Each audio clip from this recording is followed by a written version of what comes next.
Imagine a floating city with no zip code. A 100,000-ton fortress that launches fighter jets from its rooftop, powers itself with nuclear energy, and vanishes into the horizon for months at a time. Untouchable, invisible, and always watching. This isn't a scene from a sci-fi blockbuster. This is the real-life muscle of the United States Navy, the USS Gerald R. Ford, the largest and most advanced warship America has ever put to sea. Step aboard, and you're not just entering a ship, you're entering a self-contained universe. At over 1,100 feet long, longer than 3 football fields end to end, this aircraft carrier towers over the ocean like a steel island. It houses more than 4,500 people, including sailors, aviators, engineers, medics, chefs, and technicians. Together, they operate a city that floats, fights, and flies. But this isn't just about size, it's about what that size enables. The Ford can support more than 90 aircraft, including cutting-edge F-35C, Lightning II stealth fighters, FA-18 Super Hornets, E-2D Advanced Hawkeyes, and MH-60 helicopters. On any given day, jets can be soaring off its deck, while helicopters scan the seas for submarines. All while deep below, nuclear reactors hum quietly in the background. And unlike earlier generations of carriers, this one doesn't rely on steam to hurl aircraft skyward. Instead, the EMALS, Electromagnetic Aircraft Launch System, replaces the old steam-powered catapults with cutting-edge linear motors. Think of it like a high-speed railgun that launches 30-ton jets into the sky in less than 3 seconds. Not only is it quieter and more efficient, but it allows the Ford to launch more sorties per day than its predecessors. Up to 25% more, in fact. Beneath the flight deck, twin A-1B nuclear reactors sit like beating hearts. Each one can generate enough electricity to power a small city, and the Ford won't need to refuel for the next 25 years. That means it can stay at sea longer, move faster, and operate more systems without ever having to pull into port for fuel. But even with its state-of-the-art launch systems, advanced radars, and miles of cabling, the Ford is surprisingly quiet and sleek. Its new island structure, that tall control tower sitting off-center on the deck, is reshaped and radar-reduced, making it harder to detect.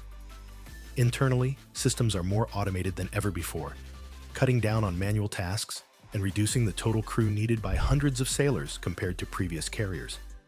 Still, size and firepower mean nothing without the people to run it. And life aboard the Gerald R. Ford is no luxury cruise. The pace is relentless, the spaces are tight, and the stakes are sky high. When you're living on a warship that doubles as a mobile airport, every second matters. Above deck, the flight operations are a carefully choreographed storm, nicknamed the Dance of the Yellow Shirts, where handlers, launch crews, and pilots move in coordinated chaos, directing multi-million-dollar jets under deafening engines and unpredictable sea spray.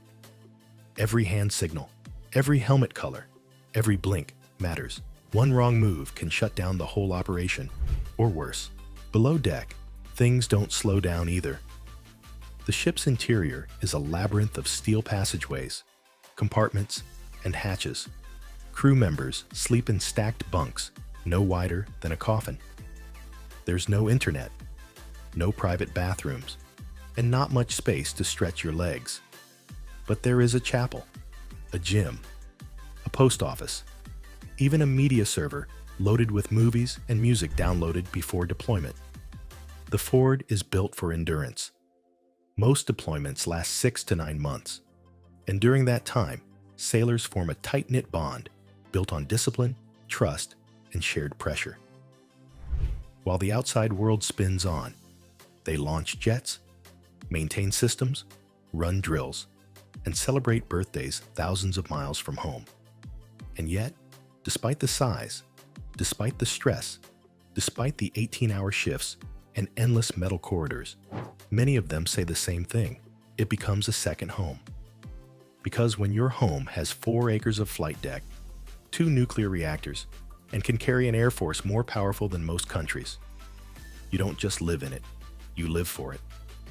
To truly understand what makes the USS Gerald R. Ford the most advanced warship in U.S. history, you have to look beneath the surface. Literally. Below the flight deck lies a labyrinth of steel and systems, a hidden industrial city humming with purpose. It all begins in the control centers. Think of them as the ship's brain and nervous system. From here, officers monitor the ship's course, run radar sweeps, coordinate aircraft movements, and scan the horizon for threats. The Combat Direction Center is a dimly lit hive of glowing screens and tactical chatter, tracking everything from friendly fighters in the sky to unidentified radar blips hundreds of miles away. One screen going dark could mean nothing, or it could mean incoming danger. Nearby is the air traffic control tower perched inside the ship's radar-reducing island. It's like an airport control tower on adrenaline, managing takeoffs and landings on a pitching, rolling sea. On a calm day, it's organized chaos. In rough waters, it's a test of nerves, coordination, and constant vigilance. Then there's the engineering heart of the ship. Two A-1B nuclear reactors sit deep within armored compartments, pumping out power that feeds every corner of the carrier. From elevators that lift 70,000-pound fighter jets to the desalination systems that turn seawater into drinking water, the ship is self-sustaining. It can operate for 25 years without refueling, traveling at over 30 knots without ever stopping for gas. And if something breaks, they don't wait for help. The Ford has fully equipped machine shops on board, complete with welding bays, lathes, and even three-dimensional printers. Whether it's a busted valve or a part ripped from an aircraft engine, they fix it themselves, often while the ship is in motion. But power and performance mean little without protection. The Gerald R. Ford bristles with high-tech defenses. On the edges of the flight deck and around key control nodes, you'll find Phalanx C IWS close-in weapon systems, rapid-fire cannons that can detect and destroy incoming missiles within seconds. They look like robotic turrets from a sci-fi movie, but they're the last line of defense if everything else fails. For longer-range threats, the ship is armed with ESSM, Evolved Sea Sparrow missiles, and CRAM launchers, which can shoot down enemy aircraft or cruise missiles well before they reach striking distance. The Ford isn't just a floating airport, it's a floating fortress, ready to defend itself at all costs. And yet, for all the technology, the most powerful force on this warship is still the people. Every sailor on board, from the junior seaman checking hydraulic lines to the officer plotting the carrier's next maneuver, is trained in damage control. Fires at sea are every sailor's nightmare. There's no fire department to call, no emergency exit. You're the firefighter, the medic, the last line of defense. Each crew member goes through drills weekly, learning how to seal off flooded compartments, use breathing gear, and contain a blaze in total darkness. They practice until it's second nature, because it has to be. The ship has a fully operational medical bay, complete with surgical tools, diagnostic gear, and even a dental chair. There's no full-time dentist, but there is a Navy corpsman trained to perform emergency procedures under remote guidance. If you get a toothache in the middle of the Atlantic, you might just get it fixed by someone who also doubles as a combat medic. And yes, for all its might, life aboard the Ford can feel like a grind. With over 4,500 souls aboard, privacy is a luxury. Sailors live in stacked racks with curtains for doors, rotating between 12-hour shifts and short stretches of downtime. The mess hall seats are limited, so meals happen in waves. One sailor eats, another cleans, another takes their spot. Meals run 24/7. From midnight pancakes to Taco Tuesdays, the galley is always buzzing. Favorites like Navy chili mac, fresh-baked cookies, and hand-scooped ice cream offer brief comfort in long deployments. Every meal is a moment to decompress, recharge, and just feel human again. To stay sane, sailors lean on rituals. There's Steel Beach, where the hangar deck turns into a party with burgers and music, karaoke nights, push-up competitions. Some even write poetry or paint in their off hours. Others lose themselves in downloaded movies and music, stored on a digital media server since there's no internet while underway. And through all of it, something else grows, a sense of belonging. Even among 4,500 people, even with no windows, no fresh air, and barely any personal space, bonds form fast. You trust the person beside you with your life, and they trust you with theirs. Because in the belly of this beast, beneath the roar of jet engines and the hum of reactors, is a community, a tribe forged in fire drills, night watches, and steel. When the USS Gerald R sets sail, it doesn't travel alone. It leads what's known as a carrier strike group, a lethal armada that includes guided missile destroyers, cruisers, submarines, and supply ships. Together, they form a floating ecosystem of dominance, each vessel playing a role in protecting and amplifying the Ford's power. And that power isn't just about launching airstrikes. It's about sending a message. When a carrier group enters a region, global leaders take notice. Allies feel reassured. Adversaries start calculating risk. It's not just military, it's strategic theater. As one naval officer once put it, presence is deterrence. Sometimes, just being there is enough to stop something from starting. The USS Gerald R. Ford's presence in the Mediterranean, for instance, has already demonstrated its role as a stabilizing force amid rising global tensions. It's not about throwing punches. It's about reminding everyone what happens if someone else does. At any given time, fighter jets are conducting combat air patrols, surveillance runs, or training missions. Below deck, radar operators monitor thousands of square miles of ocean and airspace. Logistics teams prepare for replenishment at sea, where fuel and supplies are transferred from support ships mid-ocean with pinpoint precision. Every system, every person, every movement works toward one goal: being ready. That readiness goes beyond combat. In recent years, aircraft carriers have been used to deliver humanitarian aid after hurricanes, tsunamis, and earthquakes. With helicopters, medical staff, and endless supplies, a ship like the Ford becomes a lifeline, bringing hope as easily as it projects force.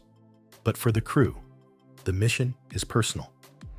Deployments can stretch across 6 to 9 months, sometimes more. They miss birthdays, holidays, and the simple joy of being home. They write letters instead of sending texts. They wait days, sometimes weeks, for a short satellite email that says, "We're okay." And yet, ask many of them, and they'll say the same thing. It's an honor. This isn't just a job. It's a legacy we're upholding. And what a legacy it is. The Gerald R. Ford is the first of a new class of aircraft carriers, built to serve for half a century. It represents the future of U.S. naval dominance, faster aircraft launches, reduced crew workload, enhanced survivability, and greater power generation for future tech like directed energy weapons and advanced radar systems. The Navy plans to build at least 4 Ford-class carriers, with the USS John F. Kennedy, CVN-79, already in the works. These ships will carry not just jets and bombs, but the blueprint for 21st century warfare. The ocean is no longer just water. It's a battleground of information, surveillance, and deterrence. And yet, even with its cutting-edge hardware and towering presence, what sets the Ford apart is still the human factor.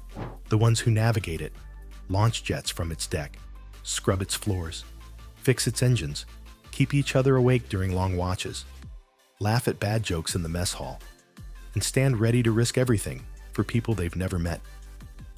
It's easy to see this ship as a machine, a war platform, a billion-dollar chunk of steel. But once you've walked its decks, stood beside a sailor pulling 18-hour shifts, or watched a pilot strap in for a night flight off a dark sea, something changes. You realize this ship isn't just designed to project power. It's designed to carry people, and people carry the mission.